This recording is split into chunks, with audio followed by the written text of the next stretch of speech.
जब भी किसी इंसान ने किसी विशेष क्षेत्र में अपना नाम कमाया तो उसके लिए सबसे पहले उसे असफलताओं का सामना करना पड़ा। इसके पीछे ये वजह मानी जाती है कि सफलता आपको जांचती परखती है। इसके बाद अगर आप उसके लायक होते हैं तभी वो आपके पास रहना पसंद करती है।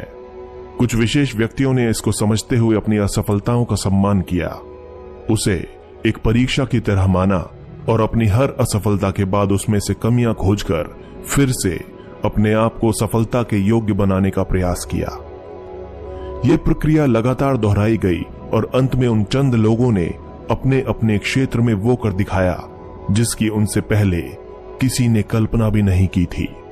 लता मंगेशकर एक ऐसा ही नाम है जिन्हें असफलताओं ने कहा कि वो अपनी राह बदल लें, लेकिन वे अपनी राह पर अडिग रहीं, बस सफलता को पाने के लिए अपने प्रयासों में सुधार लाती रहीं।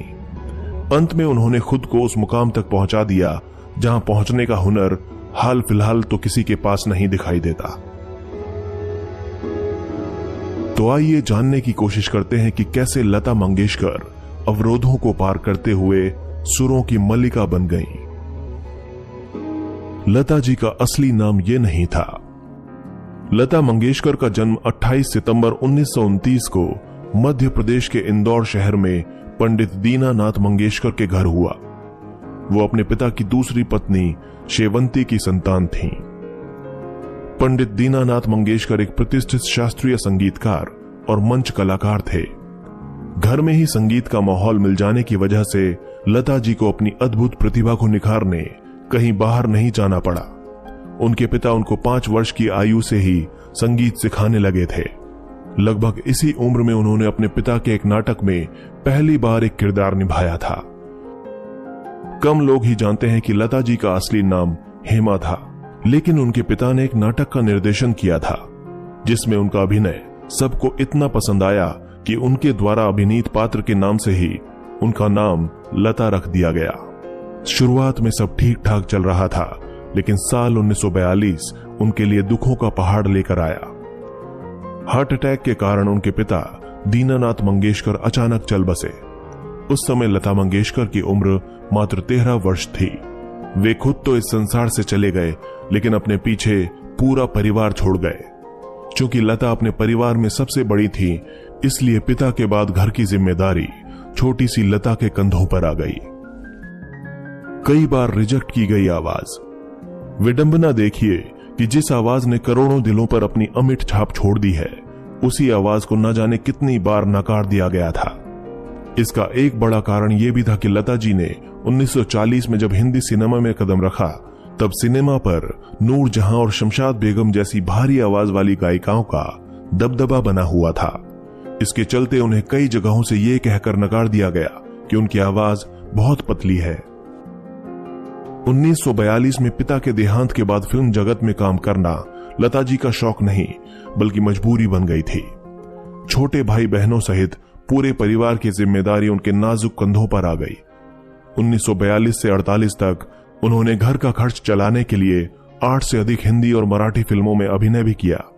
सन 1942 में एक मराठी फिल्म कित्ती हसल में लता जी को प्लेबैक सिंगर के रूप में पहला अवसर प्राप्त हुआ, लेकिन दुर्भाग्यवश फिल्म की फाइनल एडिटिंग के समय उनके गीत को फिल्म से हटा दिया गया। दुनिया को गलत साबित किया। लता जी को असफलताएं मिलती रहीं। जीवन में संघर्ष जारी रहा।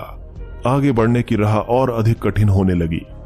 लेकिन लता जी का जन्म तो मानो इतिहास बदलने के लिए ही हुआ था। उन्हें भला कामयाब होने से कौन रोक सकता था। आखिरकार 1948 में उन्हें फिल्म मजबूर में गाने का मौका मिला।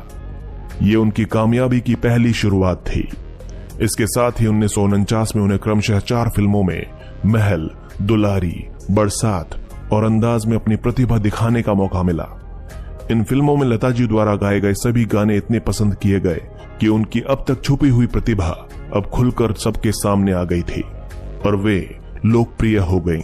शुरुआत में उन्हें जिस ऊंचे स्वर और पतली आवाज की कमी के कारण दरकिनार कर दिया गया था, उसी आवाज को बाद में लोगों ने खुले दिल से स्वीकार किया। देखते ही देखते मात्र 1 वर्ष के भीतर ही लता जी ने प्लेबैक सिंगिंग का चेहरा बदल कर रख दिया। वैसे तो गायन के क्षेत्र में एक से बढ़कर एक नाम आते हैं, लेकिन जब बात पुराने गानों की हो तो आंख बंद करते ही दिमाग में दो आवाजें गूंजती हैं, एक लता जी और दूसरी रफी साहब की। जब जब लता जी और रफी साहब ने एक साथ गाना गाया तब तब श्रोता उनकी आवाज पर दिल हार गए। लेकिन शायद ये बात बहुत कम लोगों को मालूम होगी कि रफी साहब और लता जी के बीच 3.5 साल तक बोलचाल बंद रही थी। एक इंटरव्यू में लता जी ने इसका खुलासा खुद किया था। उन्होंने कहा था कि 60 के दशक में उन्होंने अपने गानों की रॉयल्टी लेनी शुरू कर दी थी, लेकिन उनका मन था कि सभी गायकों को उनका यह हक मिले। बस फिर क्या था, लता मंगेशकर, मुकेश और तलत महमूद ने मिलकर एक एसोसिएशन बनाई तथा रिकॉर्डिंग कंपनी HMV और प्रोड्यूसरों के समक्ष गायकों को गाने के बदले रॉयल्टी देने की मांग रखी। पर अफसोस, उनकी मांगों पर किसी भी तरह की कोई सुनवाई नहीं हुई। परिणाम स्वरूप लता जी सहित बाकी गायकों ने भी रिकॉर्डिंग करने से मना कर दिया। मगर रफी साहब सीधे इंसान थे। निर्माताओं और रिकॉर्डिंग कंपनी के मनाने पर बिना रॉयल्टी गाना गाने के लिए मान गए।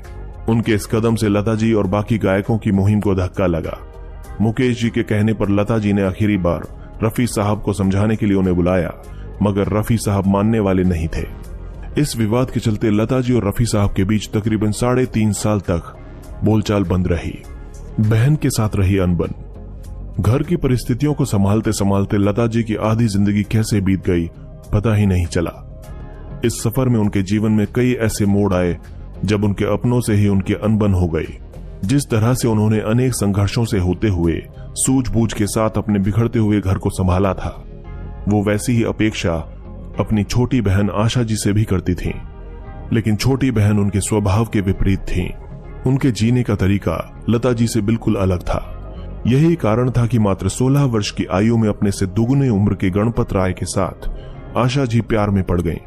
आशा जी ने गणपत राव के साथ शादी करने तक का मन बना लिया, लेकिन लता जी को यह मंजूर नहीं था। परिणाम स्वरूप आशा जी ने घर छोड़ दिया और लता जी की मर्जी के विरुद्ध जाकर शादी कर ली। हालांकि गणपत राव के साथ उनकी शादी अधिक समय तक नहीं निभ पाई और दोनों अलग अलग हो गए। इसी क्रम में आशा जी अब तक 3 बच्चों की मां बन चुकी थीं। उन्हें अपने बच्चों के साथ वापस लता जी के पास आना पड़ा। दोनों बहनों के कार्य क्षेत्र एक होने की वजह से भी दोनों में मतभेद रहे। लता जी उन दिनों कामयाबी की बुलंदियों पर थीं। ऐसे में आशा जी का आगे बढ़ना बेहद कठिन हो गया था। उन्हें उसके लिए बहुत संघर्ष करना पड़ा और जब आशा जी ने इस क्षेत्र में अपनी पहचान बना ली तब दोनों बहनों में बेहतर कौन है, इस बात पर बहस होने लगी। 1974 में गिनीज वर्ल्ड रिकॉर्ड द्वारा इतिहास में सबसे अधिक गाने गाने के रिकॉर्ड के लिए लता जी का नाम चुना गया। उन्होंने 1948 से 1974 के बीच 20 भाषाओं में 25,000 गाने रिकॉर्ड किए थे, लेकिन यह कीर्तिमान उनके नाम दर्ज हो पाता इससे पहले ही रफी साहब ने यह दावा कर दिया कि उनके द्वारा गाए गए गानों की संख्या लता जी से अधिक है। वो बात और है कि रफी साहब के देहांत के बाद गिनीज ने यह रिकॉर्ड लता जी के नाम ही दर्ज करने की घोषणा की, लेकिन इसके लिए लता जी को अपने रिकॉर्ड गानों का साक्ष्य दिखाना अनिवार्य था, जो कि उनके पास नहीं था। परिणाम स्वरूप 1991 में गिनीज ने लता जी और रफी साहब दोनों का नाम इस सूची से हटा दिया।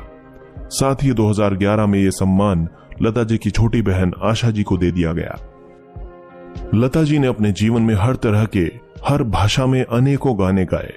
उनके गायन में वो क्षमता थी कि उनका हर गीत श्रोताओं के मन पर लिख जाता था। आज भी उनके गीतों को उतना ही पसंद किया जाता है जितना उन दिनों किया जाता था। गायन के क्षेत्र में महत्वपूर्ण योगदान देने के लिए उन्हें अनेकों बार सम्मानित किया गया। उन्हें मिले सम्मानों की बात करें तो उनमें से कुछ प्रमुख ये थे: 1969 में पद्म भूषण, 1989 में दादा साहब फाल्के पुरस्कार, 1999 में पद्म विभूषण, महाराष्ट्र भूषण पुरस्कार 1997, NTR राष्ट्रीय पुरस्कार 1999, NNR नेशनल अवार्ड 2009, 3 राष्ट्रीय फिल्म पुरस्कार 1972, 74 और 90 और 12 बंगाल फिल्म पत्रकार एसोसिएशन पुरस्कार, 4 बार बेस्ट फीमेल प्लेबैक सिंगर के लिए फिल्म फेयर अवार्ड और 1993 में फिल्म फेयर का लाइफ टाइम अचीवमेंट अवार्ड। इसी कड़ी में सन 2001 में उन्हें भारत के सर्वोच्च नागरिक सम्मान के रूप में भारत रत्न से सम्मानित किया गया। दुर्भाग्यवश 6 फरवरी 2022 को लता जी हमारे बीच नहीं रहीं। वे सदा सदा के लिए इस दुनिया को छोड़कर चली गईं।